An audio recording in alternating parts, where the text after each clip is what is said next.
So cooking for me really started in college. I mean, I used to make like mac and cheese for the homies when we were all baked in high school, which was kind of fun. But uh, but once I got to college, I had an apartment right away. I didn't live in a dorm or anything, so I had access to like just like an oven to use and a stovetop, some pots and pans, and that's kind of what really took it off. Because we'd get together, we'd be like, well, we're all broke. If we pool our money, we can make a better meal.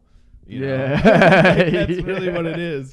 So once we started doing that, we all kind of started to develop a little bit, our own tastes for things. And then I started getting into like kitchenware, like pots and pans and knives. And once you kind of get into that a little bit, it's a pretty easy step into the endless pit of interesting things that is food and home cooking.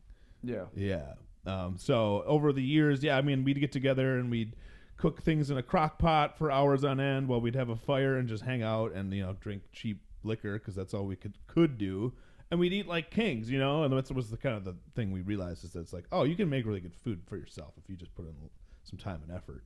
Absolutely, yeah. Yeah, and then I got into like posting photos of it on Instagram and stuff, and you get some positive feedback for that. So then I really started getting into doing things pretty extravagantly too, and like making things without cutting any corners and from scratch. And it's cool because there's always something you haven't cooked that you get to cook. And considering where we live, we still, in a pretty small town, still have pretty great access to like lots of different worldwide foods.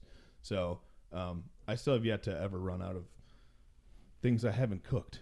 There's endless things, and that's probably why I enjoy it so much. Is just because it's like, oh, I get to do something new again today. And but then I also get to find excuses to buy new toys to play with in the kitchen. That's also the other part of it too. Yeah. Yeah. There's a material drive there as well. But it's basically about what led me to where I am now, which is pretty accomplished home chef. I like having dinner parties